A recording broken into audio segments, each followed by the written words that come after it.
إن الحمد لله نحمده ونستعينه ونستغفره ونؤمن به ونتوكل عليه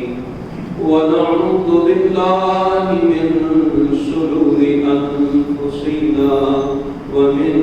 سيئات أعمالنا من يهده الله فلا مضل له ومن يضلل فلا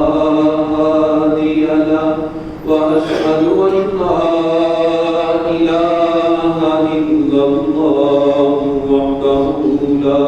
شريك له وأشهد أن محمدا عبده ورسوله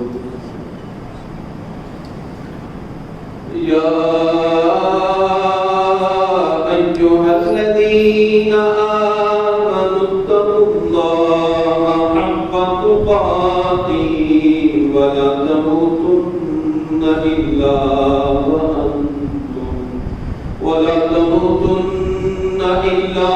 وأنتم مسلمون يا أيها الناس اتقوا ربكم الذي خلقكم من نفس واحدة وخلق منها زوجها وبث منهما رجالا كثيرا ونساء واتقوا الله الذي تساءلون به والأرحام إن الله كان عليكم رقيبا يا أيها الذين آمنوا اتقوا الله وقولوا قولا سديدا يصلح لكم أعمالكم ويغفر لكم ذنوبكم ومن يطع الله ورسوله فقد فاز فوزا عظيما أما بعد فإن أحسن الكلام كلام الله وخير الهدي هدي محمد صلى الله عليه وسلم وشر الأمور محدثاتها وكل محدثة بدعة وكل بدعة ضلالة وكل ضلالة في النار أعوذ بالله السميع العليم من الشيطان الرجيم من همزه ونفخه ونفسه بسم الله الرحمن الرحيم النبي أولى بالمؤمنين من أنفسهم وأزواجه أمهاتهم وأولو الأرحام بعضهم أولى ببعض في كتاب الله من المؤمنين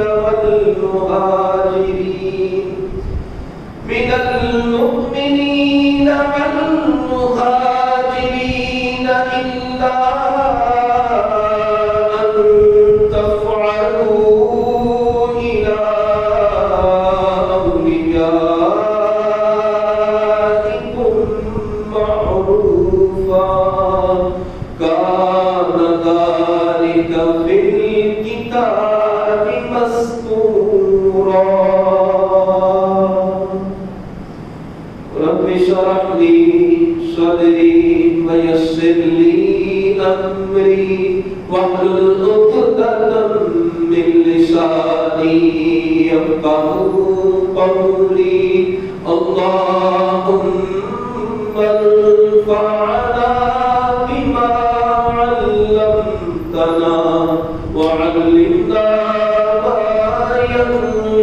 انفعنا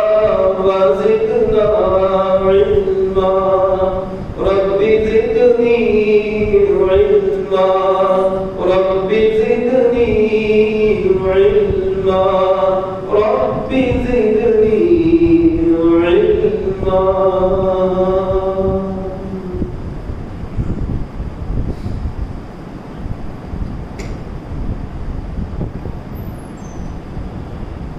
ہر قسم کی تعریفات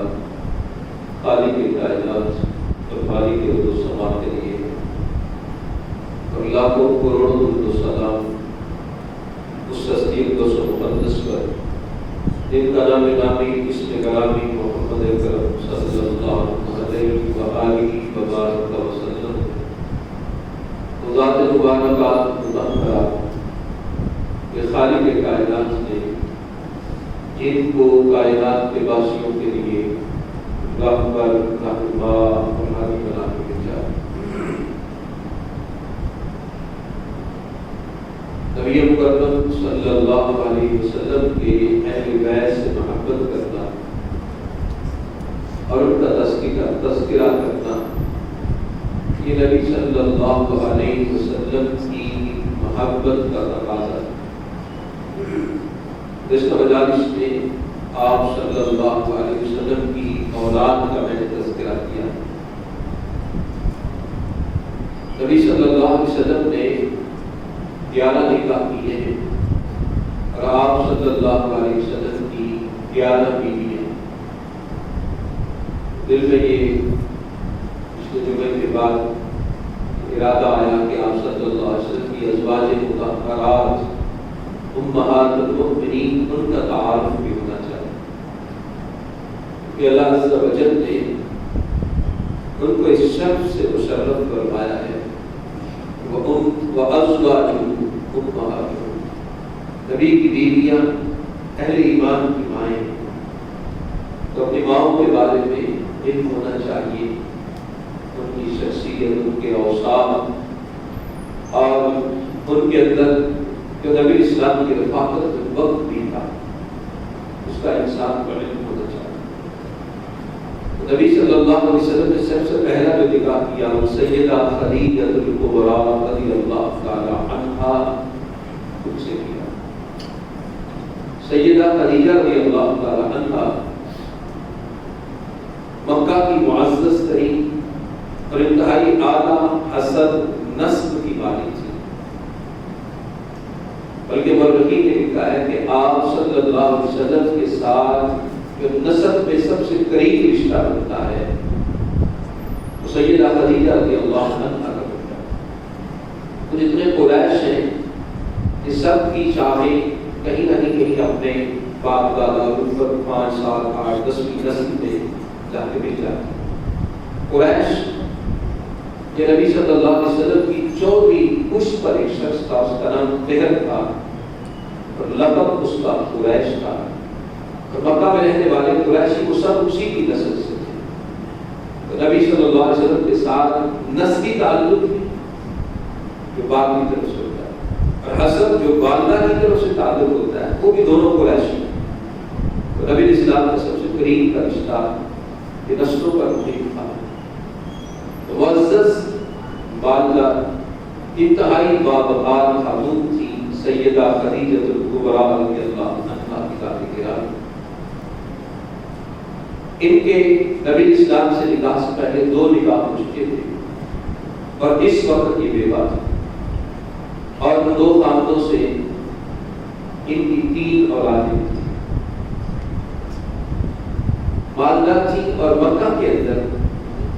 اپنے خواتین عام طور پہ تجارت نہیں کرتی تھی، لیکن انہوں نے انتہائی دانش مندی کے ساتھ اپنے مال کے ساتھ تجارت کی. اس میں اس طرح آج ہم کہتے ہیں سلیپنگ پارٹنر، ایک مال سر کرتا ہے اور مال جو ہے وہ مہیا کرتا ہے، دوسرا محنت اور مشقت کرتا ہے. اس میں پھر معاوضہ طے ہوتا ہے کہ کتنا فیصد جو ہے وہ مال والے کا، کتنا فیصد جو ہے جو محنت اور مشقت کرنے والا اس کی. سیدہ خدیجہ رضی اللہ تعالی عنہا اپنے مال کے ساتھ تجارت کرتی، مختلف جگہوں پر قافلے جاتے اور اس میں کسی کو معاوضہ نہ ہوگا کہ آپ اتنا معاوضہ دوں گی نا، آپ کو اتنا پرافٹ ہوگا اس میں سے، تو آپ کا سامان تجارت لے گا۔ نبی صلی اللہ علیہ وسلم، کیونکہ آپ صلی اللہ علیہ وسلم کی ذات گرامی لڑکپن سے جوانی تک انتہائی خوبصورت، باوقار، شاندار شخصیت، اس معاشرے کے اندر آپ صلی اللہ علیہ وسلم کی ذات گرامی ایک ممتاز حیثیت رکھتی تھی۔ آپ صلی اللہ علیہ وسلم زبان کے لحاظ سے، سچائی کے لحاظ سے، اخلاق کے لحاظ سے، کردار کے لحاظ سے نبوت سے پہلے نوجوانی کی عمر میں ہی ایسا نایاب ہیرا تھا، مکہ والے سمجھتے تھے کہ ہماری آواز بھی اس کی مثال نہیں مل سکتی۔ یہ 100% بات ٹھیک تھی، اللہ عز و جل نے آپ جیسا بنائی کوئی نہیں، پوری کائنات کے اندر آپ جیسا شخصیت کے لحاظ سے، ظاہری اور باطنی اوصاف کے لحاظ سے آپ جیسا اس کائنات میں کوئی پیدا نہیں کیا۔ تو آپ کی شخصیت کا وقار اور شہرہ جو ہے وہ سیدہ خدیجہ رضی اللہ عنہا تک بھی پہنچ رہا ہے۔ اس سے پہلے آپ صلی اللہ علیہ وسلم نے مکہ والوں کی کچھ بکریاں وغیرہ چلائی، تو سیدہ نے پیغام بھیجا کہ آپ میرا سامان تجارت لے کر ان کے شام جائیں تو میں آپ کو دوسروں سے زیادہ 2 گنا معاوضہ دوں۔ آپ صلی اللہ علیہ وسلم نے اس میں 25 سال عمر تھی آپ صلی اللہ علیہ وسلم کی، آپ نے اس آفر کو قبول کیا، سامان تجارت لے کر آپ اسلام ملک کی شام گئے۔ سیدہ خدیجہ نے رضی اللہ عنہا اپنا غلام میسرہ اس ساتھ روانہ کیا۔ اب میسرہ نے آپ صلی اللہ علیہ وسلم اس سفر میں شخصیت کا مطالعہ کیا، دیکھا آپ اسلام کی راست بازی، آپ کا بہترین تاجر ہونا، سچائی کے ساتھ سامان تجارت کو بیچنا۔ انسان کی بہت سی باتیں ایسی ہوتی ہیں جو اپنے شہر میں ظاہر نہیں ہوتی، اپنے دوست احباب میں جہاں بے تکلف ذرا ہوتا ہے وہاں اس قدر اجاگر نہیں ہوتی، لیکن جب انسان سفر میں جاتا ہے، تجارت میں ہوتا ہے، تو اس وقت بڑی سی پنہا باتیں، پوشیدہ باتیں بھی ظاہر ہوتی ہیں۔ میسرہ جو ہے غلام، اس کی ساری باتوں کا مشاہدہ کیا۔ نبی اسلام واپس آئے تو سیدہ خدیجہ رضی اللہ عنہا نے اپنی سامان تجارت میں بے شمار برکات کو دیکھا، پہلے سے بڑھ کر اس میں نفع دیکھا، اور آپ اسلام کی شہرت اس کو تو جان چکی تھی۔ پھر میسرہ نے حالات کا جو آپ صلی اللہ علیہ وسلم کے ساتھ وقت گزرا، اس میں آپ صلی اللہ علیہ وسلم کے اوصاف کا ذکر کیا، آپ صلی اللہ علیہ وسلم کی خوبیوں کا ذکر کیا۔ تو گوہر گویا کہ اس سے پہلے سردار نے، قریش نے اور بڑے بڑے رئیس لوگوں نے سیدہ خدیجہ رضی اللہ تعالی عنہا ان کو پیغام نکاح بھیجا، لیکن انہوں نے انکار کیا۔ لیکن اس مرتبہ انہیں محسوس ہوا جس گوہر نایاب کی وہ تلاشی تھی وہ تو یہی ہے۔ رحیم المختوم میں صفی رحمان مبارک پوری رحمہ اللہ فرماتے ہیں کہ اپنی دوست نفیسہ اس کے ذریعے پیغام بھیجا نبی صلی اللہ علیہ وسلم کو، میں آپ سے نکاح کرنا چاہتی ہوں۔ نبی صلی اللہ علیہ وسلم نے معزز تھی، مالدار تھی، حسب نسب اعلیٰ تھا، باوقار اور عفت و عصمت کی ایک شاندار شخصیت جو ہے اہل مکہ کے اندر سیدہ خدیجہ رضی اللہ عنہا تھی۔ آپ اسلام میں اپنے چچا ابو طالب کی مشاورت سے بات کو قبول کیا۔ پھر نبی اسلام کے چچا ابو طالب انہوں نے سیدہ خدیجہ رضی اللہ عنہا کے چچاؤں سے بات کی، کیونکہ نبی اسلام کی حسب نسب کے لحاظ سے مکہ کے اعلیٰ ترین ایک مقام پر فائز تھے، دونوں جانب سے موافقت ہوئی، اور ملک شام سے واپسی کے 2 ماہ کے بعد یہ نکاح ہوا۔ آپ صلی اللہ علیہ وسلم کا آپ مہر بعض روایات میں آتا ہے کہ 20 اونٹ تھے، اور بعض روایات میں آتا ہے 500 درہم تھے۔ باقی مطلق حدیث میں آپ صلی اللہ علیہ وسلم کے متعلق آتا ہے کہ آپ کی بیویوں کا آپ مہر عام طور پر 500 درہم تھا، پر اس میں 2 حدیث آتی، 2 روایات آتی ہیں، 20 اونٹ یا 500 درہم چاندی کا سکہ۔ یہ نکاح ہوا اور دونوں خاندان بنو ہاشم کی اور سیدہ خدیجہ رضی اللہ تعالی عنہا کا خاندان اس شاندار نکاح کی تقریب میں بڑے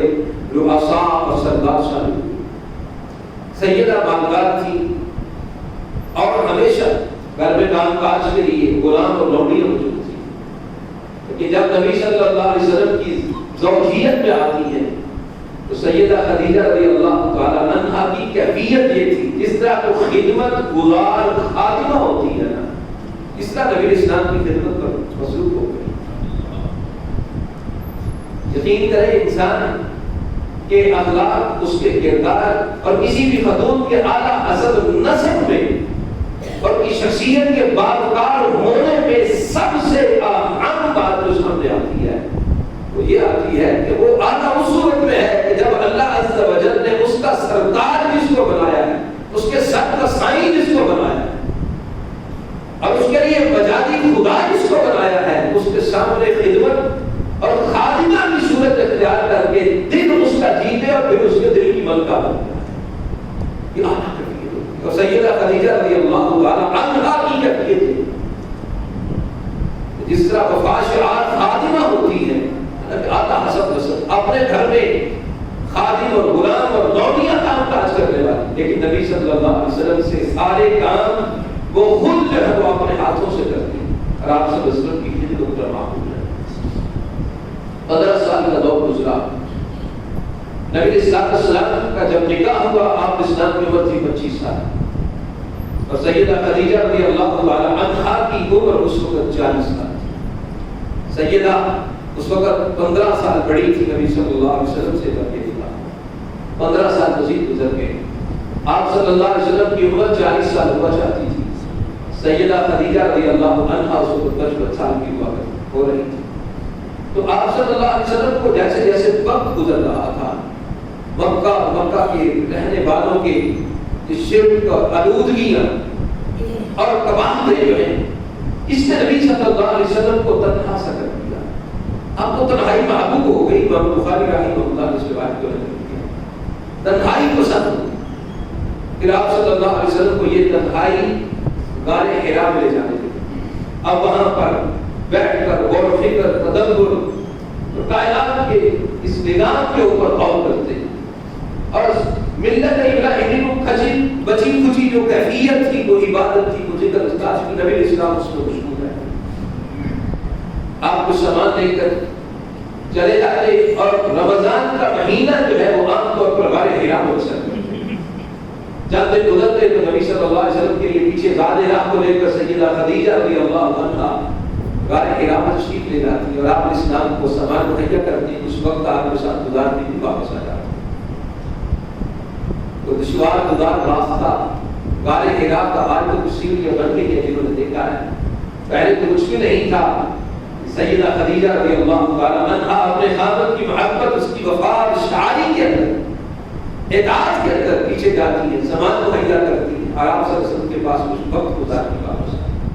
پھر وہ بڑی آمد پہنچی جو پہلی مہینہ سے آپ غار حرا میں تھے تو سبھی رحمت مبارک پوری نے الرحیم المختوم میں رحمہ اللہ نے اس بات کر دیا، رمضان کی 21ویں شب تھی، کوئی 21ویں شب اس حوالے سے انہوں نے تذکرہ کیا کہ اللہ عز و جل نے قرآن کو رمضان میں نازل کیا، لیلۃ القدر میں نازل کیا، لیلۃ القدر رمضان کے آخری 10 راتوں میں ہے، اور نبی اسلام نے فرمایا کہ سوموار کا دن ہے جس دن مجھ پر وحی نازل ہوئی۔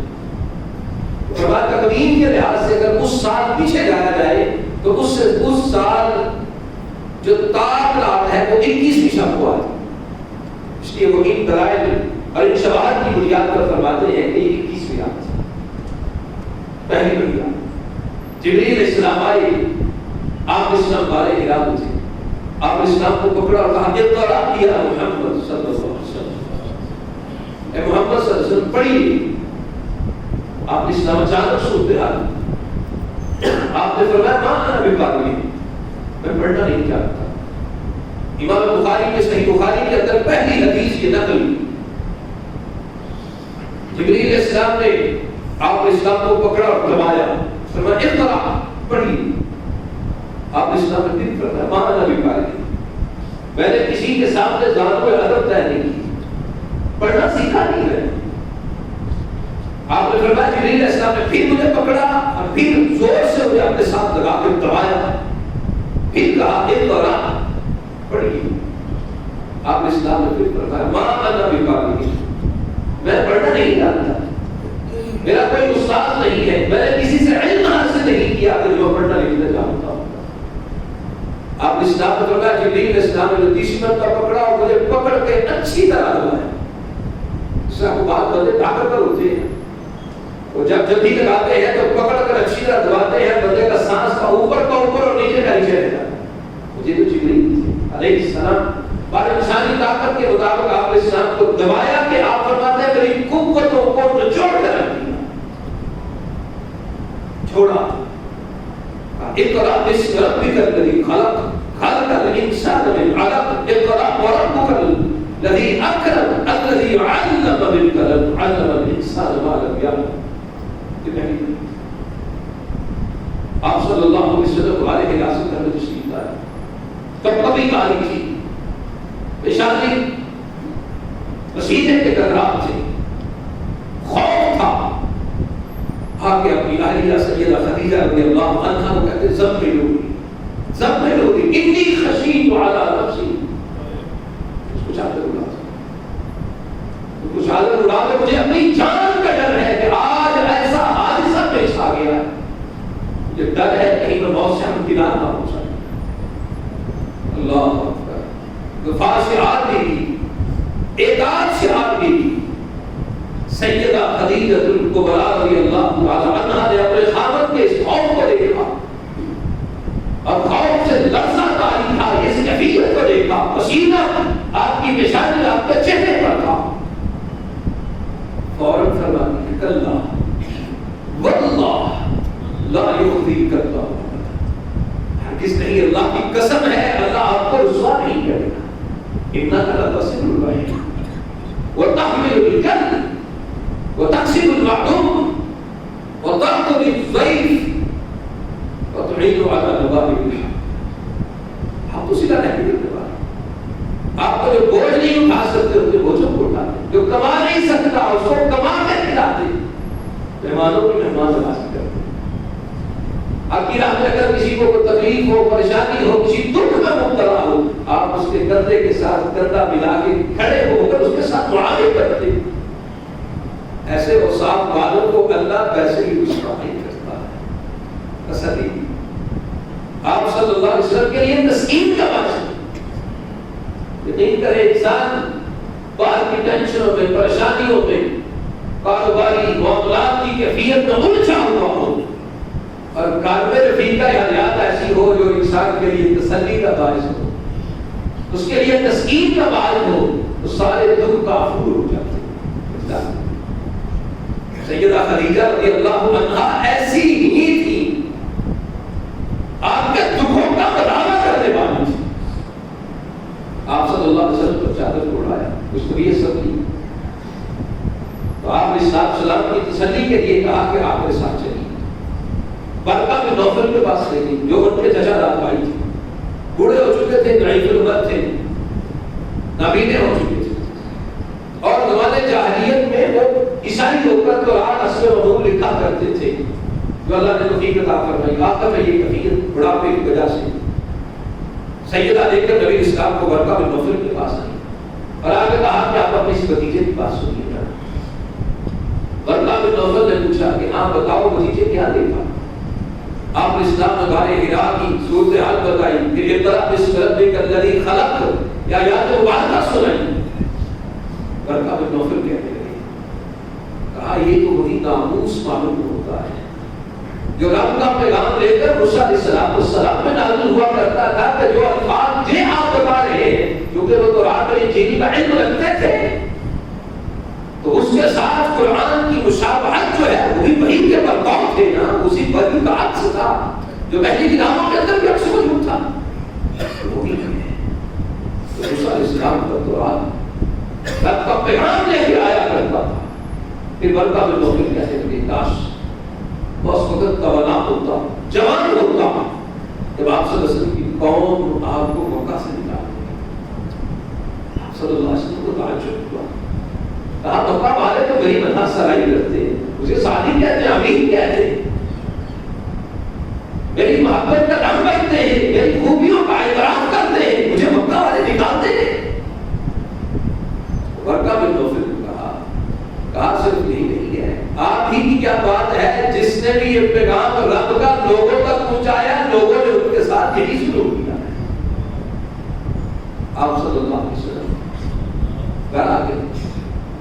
وحی کا کچھ سلسلہ منقطع ہو گیا کچھ دنوں کے لیے.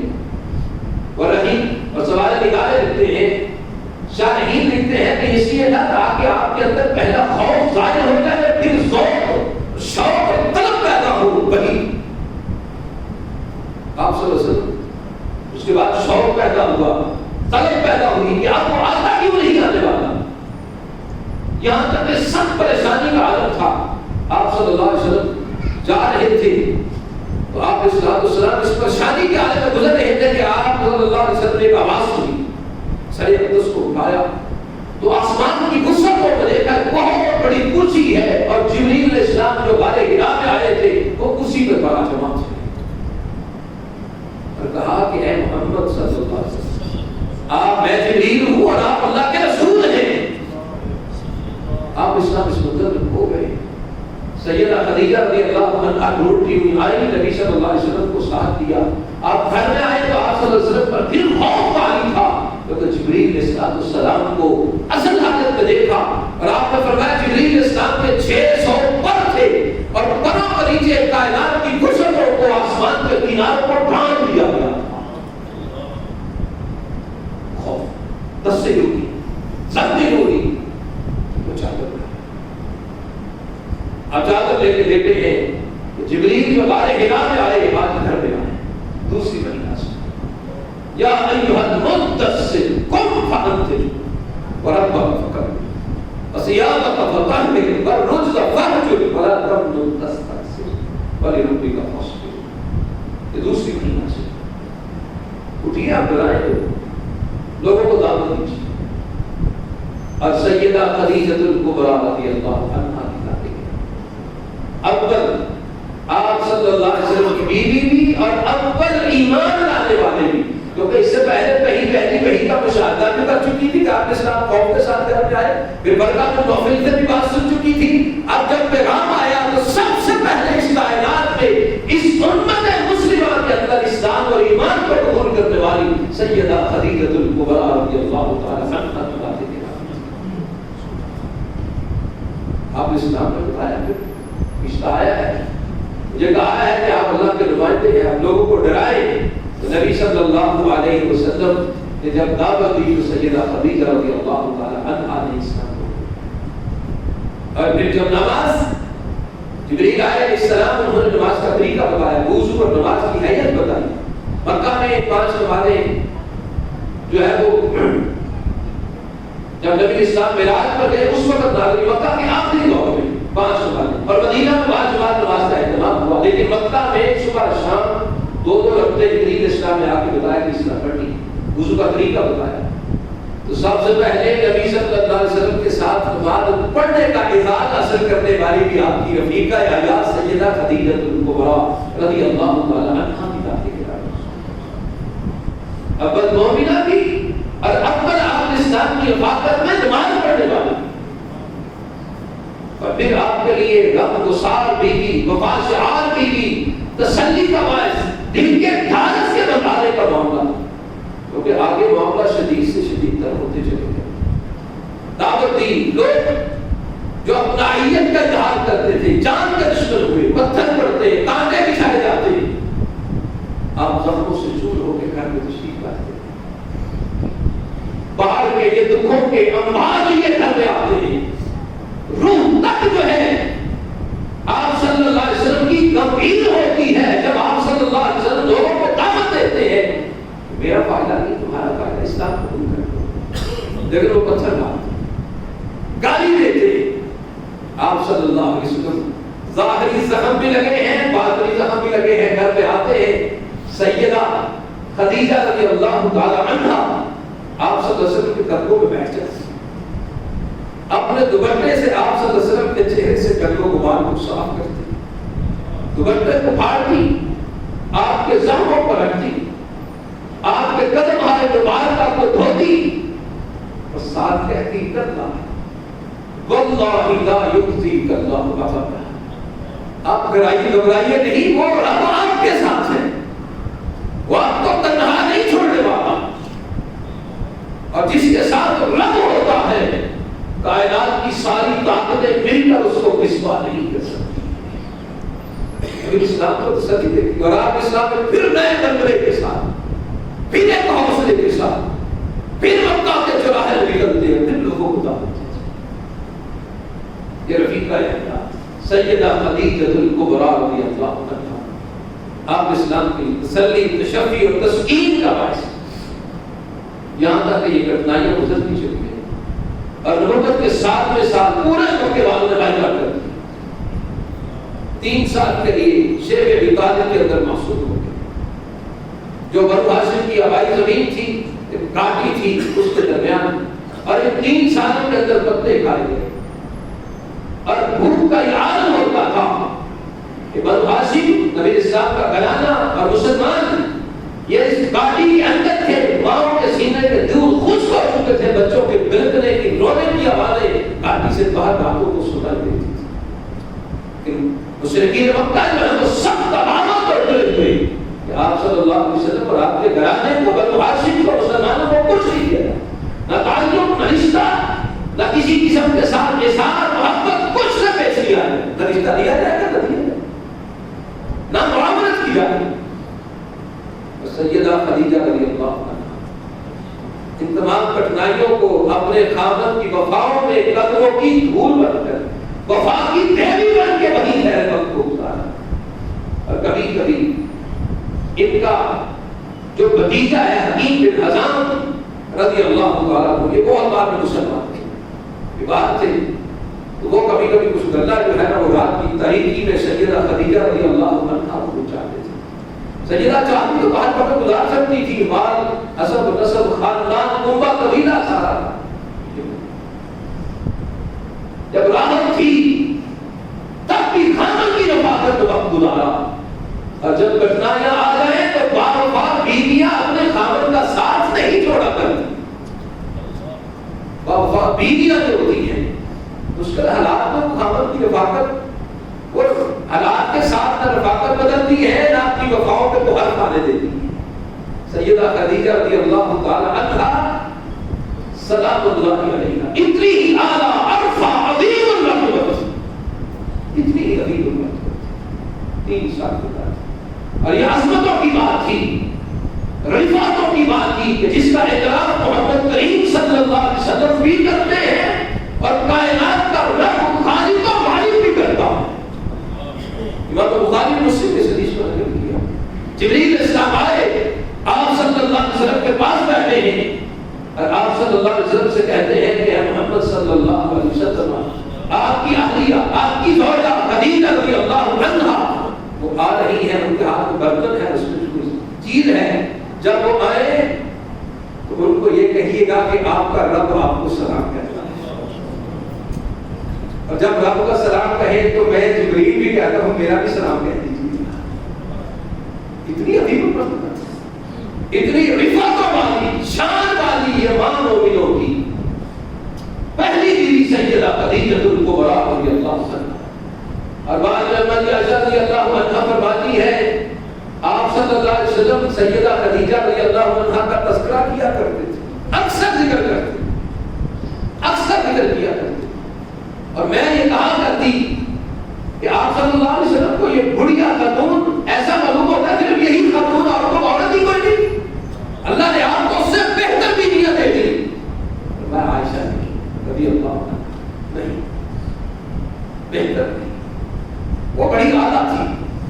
جب لوگ مجھے ٹھکرا رہے تھے وہ ایمان لانے والی تھی، جب لوگ تکلیف دے رہے تھے وہ میرے دکھوں کا مداوا کرتے ہوئے میرے زخمی دل پہ باہوں پر رکھا کرتی تھی، جب میں باہر سے ساموں سے چور ہو گیا تھا وہ وفا شعاری کے حق کو ادا کیا کرتی تھی، وہ ساتھ کہتے وہ ایسی تھی، اس میں یہ خوبی بھی، یہ خوبی بھی، اور صاف بناتے گنواتے نبی صلی اللہ علیہ وسلم کی خوبیاں، اور کہتے سیدہ خدیجہ رضی اللہ عنہا وہ ہے کہ اللہ نے مجھے ساری اولاد بھی اس سے دی ہے اور کسی سے اولاد بھی دی ہے، بچے اللہ عز و جل نے 6 مجھے دیے، 2 ان سے دی، 7واں وہ زندگی کے آخر میں ملا، اللہ نے مجھے اس سے اولاد، اعتراف کرتے نبی صلی اللہ علیہ وسلم کہ یا اعلیٰ ترین شخصیت سیدہ خدیجہ رضی اللہ عنہا، اور آپ صلی اللہ علیہ وسلم کی محبت کا یہ عالم بھی اس بات پر اعتراف جو ہے نا وہ ظاہر کرتا ہے آپ کی محبتوں کو کہ جب تک خدیجہ رضی اللہ عنہا زندہ رہی آپ صلی اللہ علیہ وسلم نے دوسرا نکاح نہیں کیا، دوسری شادی نہیں کی، جب تک زندہ رہی سیدہ خدیجہ رضی اللہ عنہا دوسرا نکاح نہیں کیا۔ اور سیدہ خدیجہ رضی اللہ تعالی عنہا 25 سال آپ کی رفاقت کری، آپ اسلام کی عمر تھی 25 سال جب شادی کی، اور سیدہ خدیجہ رضی اللہ تعالی عنہا کی عمر تھی 40 سال جب شادی، آپ اسلام 50 سال کے ہو رہے تھے اور سیدہ خدیجہ رضی اللہ تعالی عنہا تقریباً 65 سال۔ شیخ ابی طالب سے باہر آئے نبوت کے 10ویں سال، تو ان مشکل ترین لمحوں نے عمر پہلے بھی تھی اور اس کے بعد اس مشقت اور کٹھنائیوں نے مزید کمزور کر دیا سیدہ۔ پھر 2 ماہ کے بعد، چند مہینوں کے بعد سیدہ خدیجہ رضی اللہ عنہا نبوت کے 10ویں سال رمضان میں، یہ بات مہینے شوال لکھا ہے، رمضان یا اس سے قبل اس میں سیدہ خدیجہ رضی اللہ عنہا وفات پائی، اور چند دن کے فرق سے ابو طالب جو ہے وہ بھی فوت ہوتے ہیں، اور آپ صلی اللہ علیہ وسلم کے لیے دونوں سہارے اتنے عظیم سہارے تھے کہ اس سال کو جس سال میں آپ کی رفیقہ حیات فوت ہوئی اور آپ کے چچا ابو طالب فوت ہوئے، اس کا نام ہی پڑ گیا عام الحزن۔ یہ وہ سال ہے جو غموں کا سال ہے،